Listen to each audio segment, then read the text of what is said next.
Hello, good evening. Welcome to Spin High, Spin Low, where we're going to make a handmade spinner that's going to have 10 numbers from 0 to 9, and then we'll do a couple of activities which will be, I've worked out activities that will work all the way from 3-year-olds to 11-year-olds, and we're going to do this again. If you're around in the morning, we're going to do the activities as well at 9 o'clock UK time in the morning.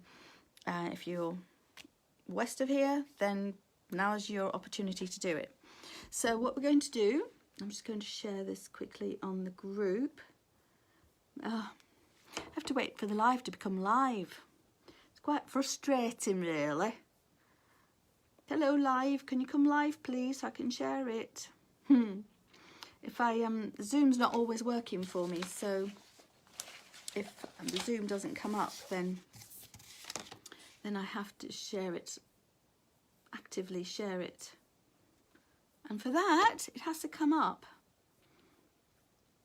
And if it doesn't come up, then hello. Right, anyway, well, let's get started. That's not tonight. That's another night. You can tell from what I'm wearing. So what we're going to do is, it's a game called Spin High, Spin Low. And part of the process, I'm looking for this bright orange top. I've got pictures of me with my nice shawl on, which hopefully I won't need again for at least a little bit. It's nice and warm. It's 8 o'clock in the evening now. Now I've got a different orange, but not this one. Oh dear, dear, dear, dear, dear, dear. Oh dear, dear, dear. Well, it's not coming up, is it? It's definitely not coming up, and I can't share it if it don't come up. So, right. Well, that's we did that this morning. We did the spinner, so I'll just do that again now. What? And I'll share the links in the comments afterwards. Well, it's a game called Spin High, Spin Low, and the first thing you need is, unless you have a dice with 10 faces on it, a decahedron, then you'll need to make a spinner. Now, in the resource is a template to make a spinner, and we like to provide activities where you don't need to spend money. You could just use paper, card. In this case, we do need card. It needs to have thickness, and you'll see why in a minute. You can just cut it out, but I decided to make myself the challenge, figure out live how to make a decagon. And this is, did I say yes? If you have a decahedral dice with 10 faces, but also we actually need the number 0, so a decahedral dice, there's a name for it in gaming. They call them I don't know what they call them.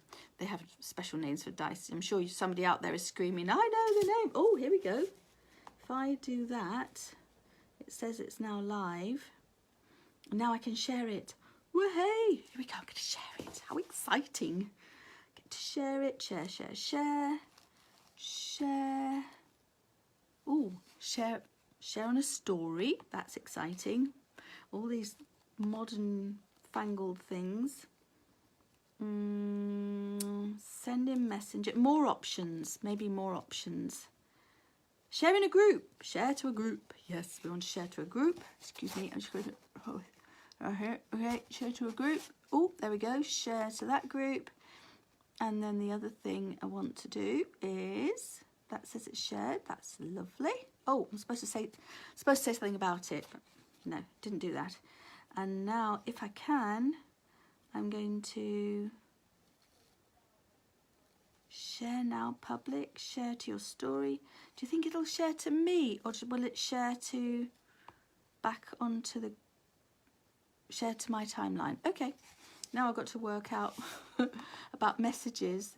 So if I do that there, go to my timelines, I've got no, because I've got my live there, that's you, hello, and then I've got to go to the group for anyone that wants to comment there, and I've got to check it out. Oh, I'm there, good.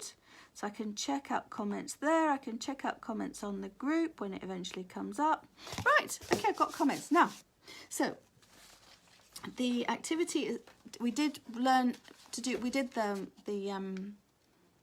spinner this morning, and it's in an activity called Spin High, Spin Low, which is with Bubbly Maths. Up till now, we've been pretty much going out for the last 15 years, making maths fun in schools, workshops with balloons and soap bubbles. But with this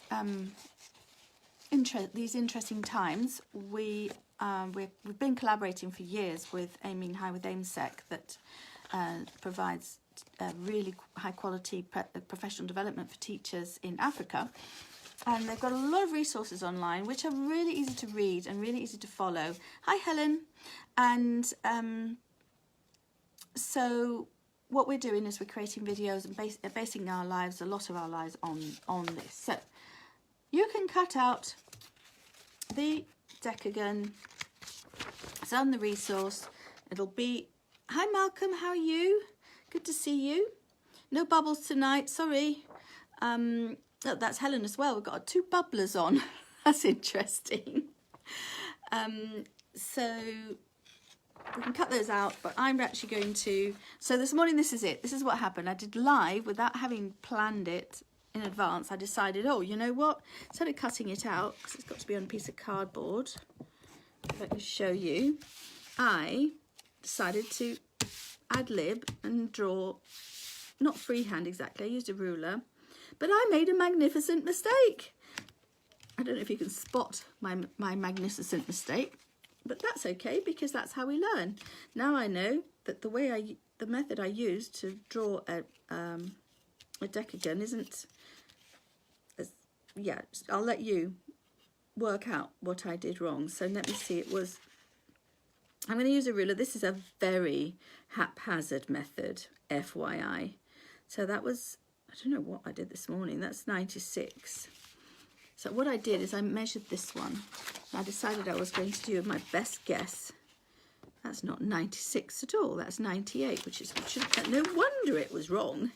So I'm now going to do another one here. Let's see if I can do a better job this time.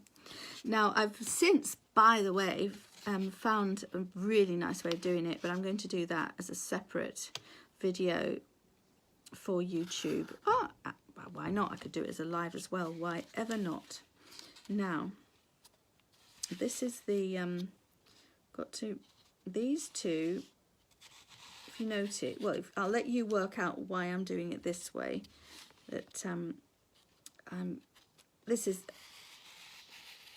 as you can see, I am not the most precise person on the planet. It does the job. Sometimes you need to be way more precise. And when I need to be precise, I am, I promise. I promise I am. So that's 9.8 centimetres across there.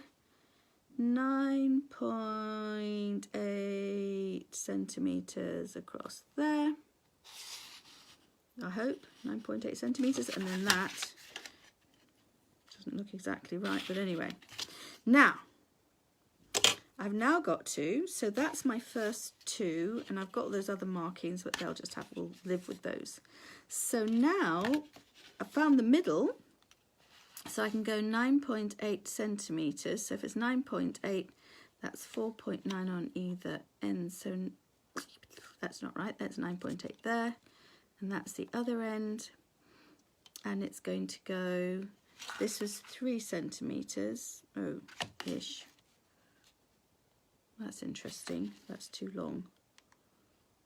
Okay, well, I'm going to make it 3 centimetres where that's the middle. So if that's the middle, then, as you can see, I am not the most precise person in the world. And that's okay. As long as I get the job done, I'm not going to worry about it too much. I hope you can see what I'm doing. Hi, Thomas. Oh, my goodness. And Russell, hello. Thomas is my friend in Denmark. One of my friends in Denmark. One of my favourite people in the world, actually, is young Thomas. A very lovely man. Okay, now, so that's 1, 2, 3, 4. So I've got 6 more to do. So if we're very, very lucky, this is not right. 1, 2, 3, 4, 5, 6, 7, 8, 9, 10. No, it's not 6 more to do. Ah, that's because I'm a silly Billy. And that's not correct. That going across there isn't correct. So I'm working it out as I go. Anyway, do a better job than me, because yeah, no, that doesn't go across there. It actually it has to go across from one edge to the other edge. So actually, would that? No, that's not right. If that goes across there, looking at this, if that goes across there, there. Anyway, it's you end up with that. No, still haven't got it. I don't mind doing a live and it going all pear-shaped. But the idea is once you have it, then you get a nice sharp pencil and a paper clip. And my paper clip has gone AWOL, so I'll go and get another one super quickly, because off to get the paper clip really super quickly.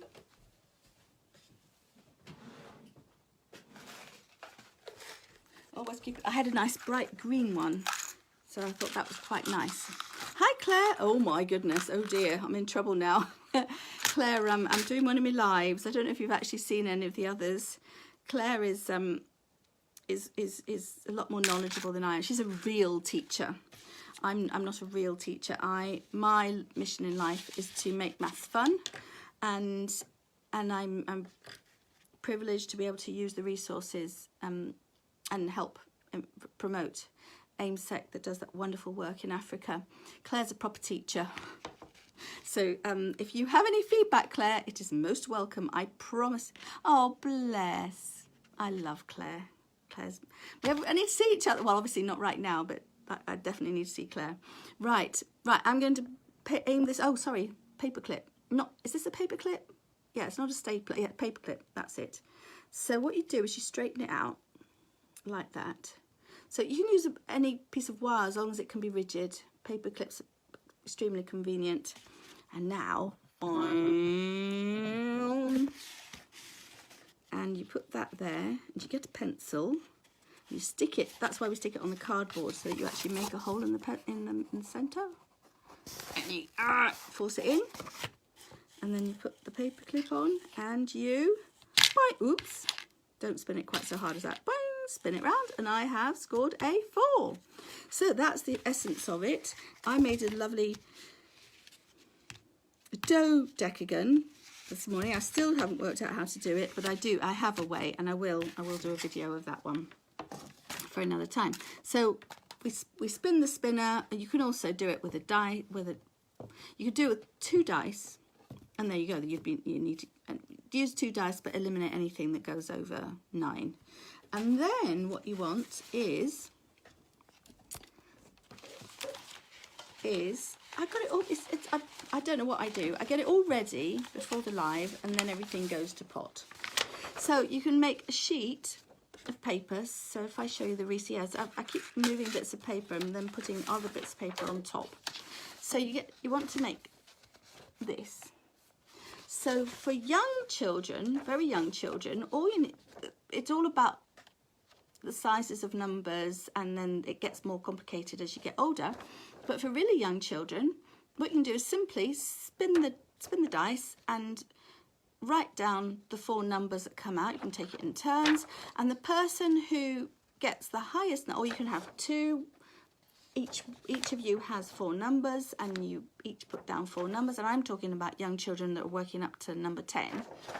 Then you can, and then you decide, okay, who has the lowest number, who has the highest number, and you can make it as simple as that. So you're writing down numbers, recognizing numbers, writing them down, and then deciding which is the highest number. And if for young children, if they're not sure yet, you just count 1, 2, 3, and you can, even better, you actually be right back.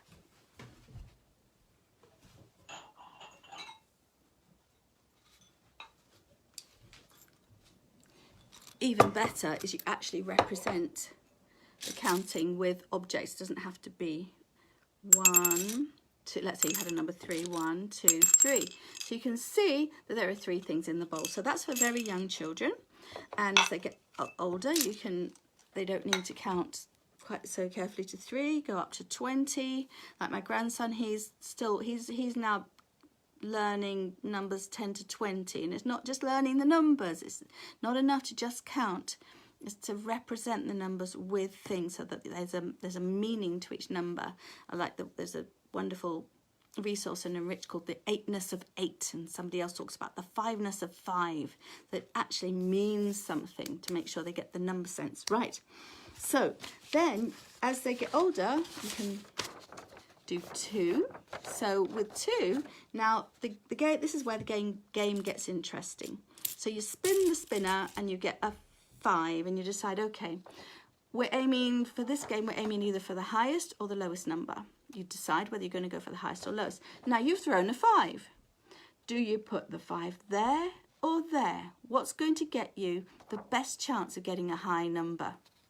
So, okay, I'm going to say, okay, I'm going to put my 5 there. I've decided that there's a good chance that the next one is going to be 5 or higher. So now I'm going to spin my dice again. I'm using, oops, I've thrown a 2 or spun a 2 on the spinner. And now I have, well, actually I will actually spin the spinner because I've just realised I can't make up to number 9 on the dice. So I'm going to spin a spinner and you're going to see what I'm doing. I'm going to spin the spinner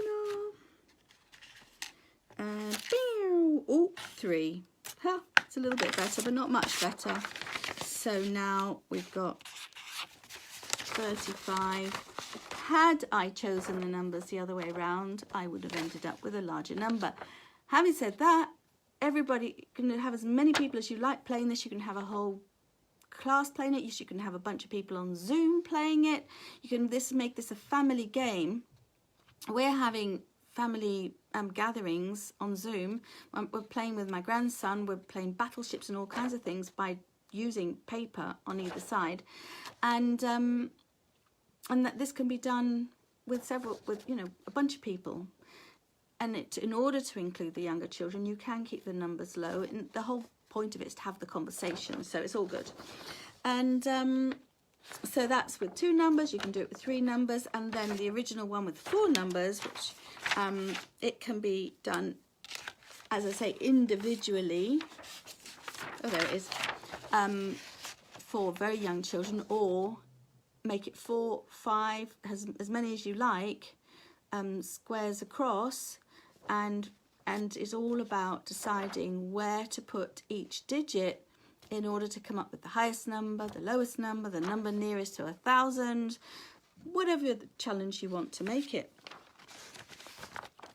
And right, so let's just refer back to the resource to give you some ideas about how these resources can help you with maths at home. I'm just going to point at that to make it easier. So the game is called Spin High, Spin Low, and I've described it to you, the essence of it.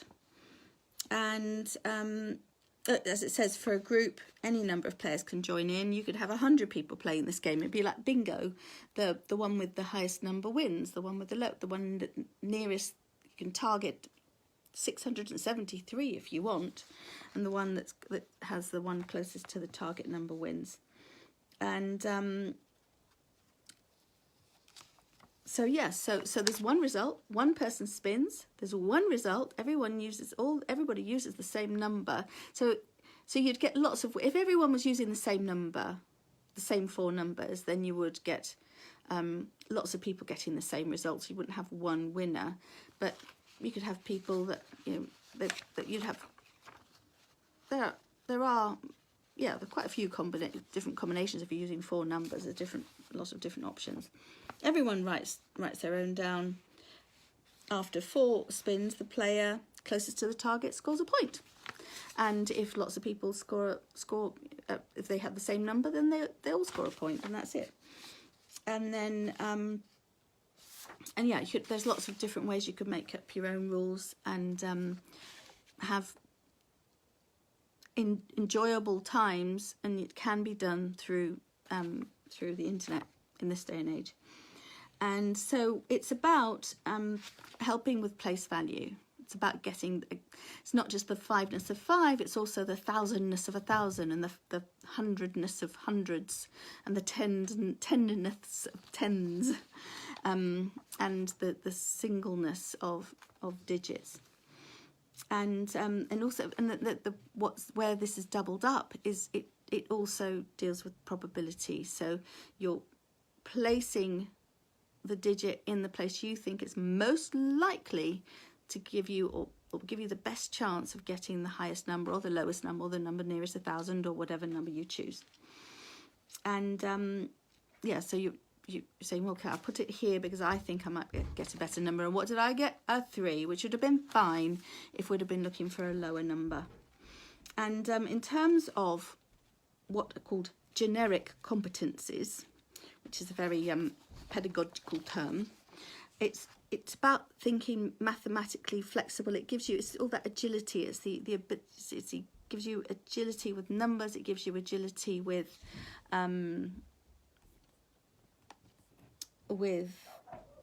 decision making, with risk taking.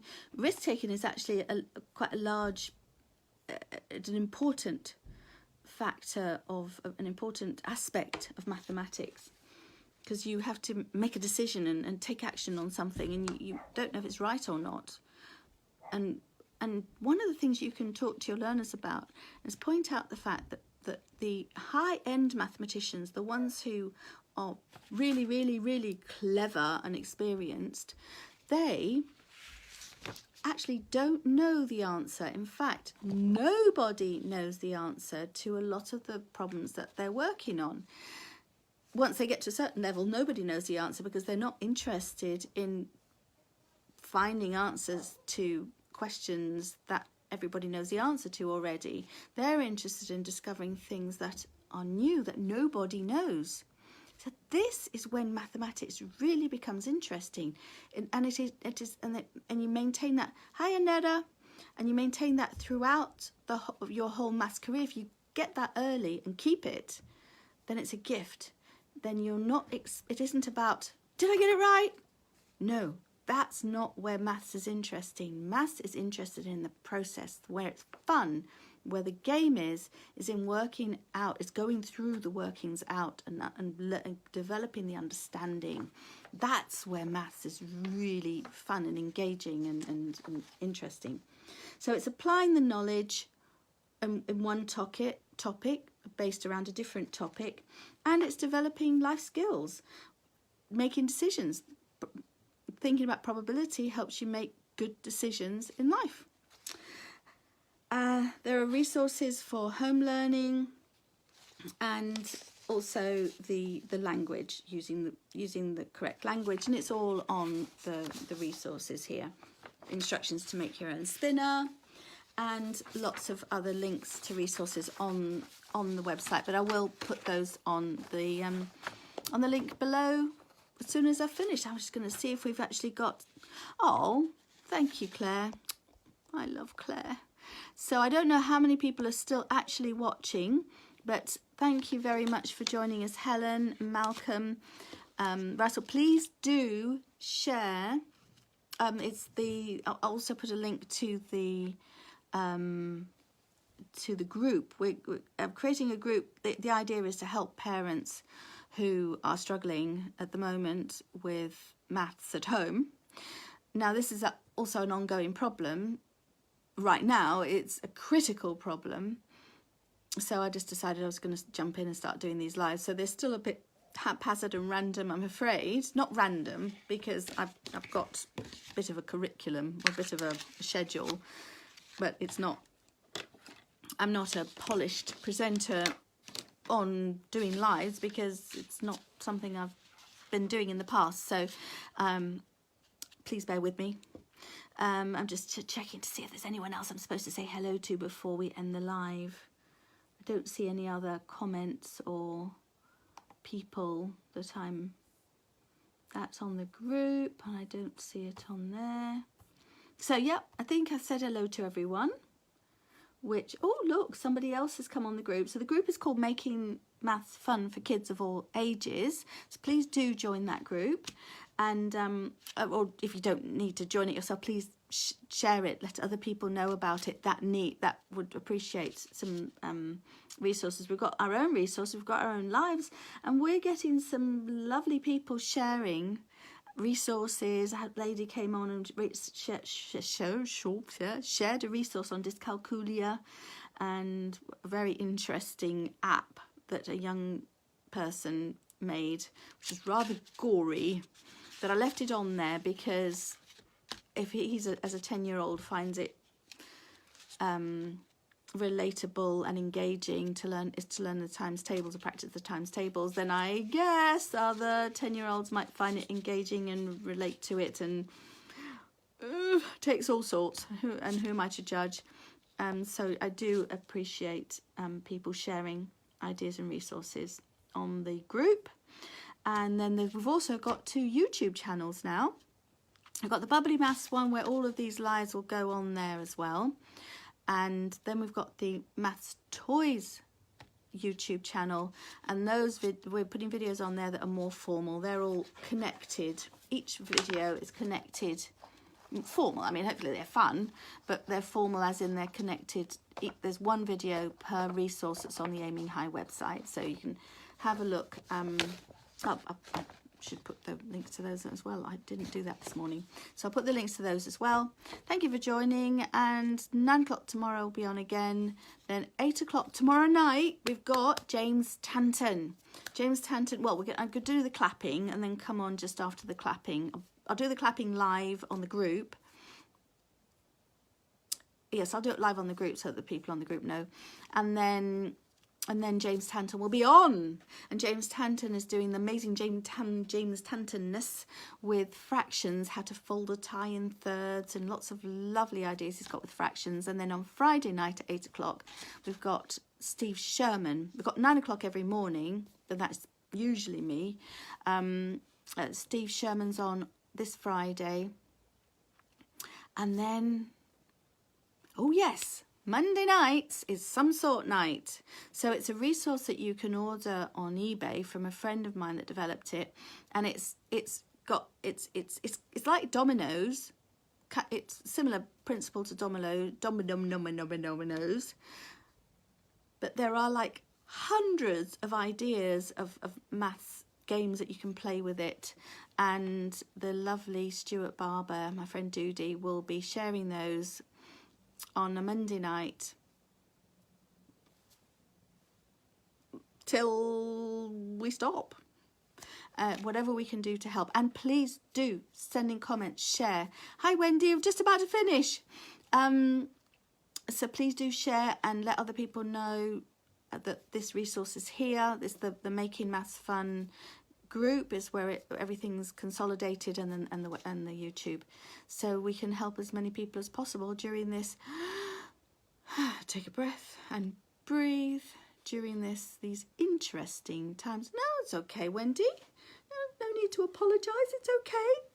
Just I feel bad just shutting off as soon as you arrive. That's all. Thank you for joining everyone. Oh, I don't know if I said I'm Caroline from Bubbly Maths. I founded Bubbly Maths 15 years ago, and that's been a progression. And it's my life's work that every child on earth should love learning and enjoy mathematics. That the idea is that I turn maths haters into people that love maths. So we're writing a book, we're doing a course, it's all about the mindset, it's all about the way you think about it. Because, oh, by the way, just before we go, just let you know that I am actually not good at maths. Please don't ever introduce me to anyone as a genius in maths, because that's not me. The reason I do what I do is because I know what it's like to struggle with maths. Well, I was lucky. I guess it was through playing games my whole childhood with my brothers and my grandpa. And that is, I never feared it. even though I was rubbish at it. Never feared it. I always enjoyed it. I always treated it as a game and enjoyed the challenge. And that is actually where the joy of maths is. It's in the challenge. So I was lucky. I was luckier than others. I got to have more challenges than everybody else. It's all good. Take care and see you tomorrow. Thank you for joining.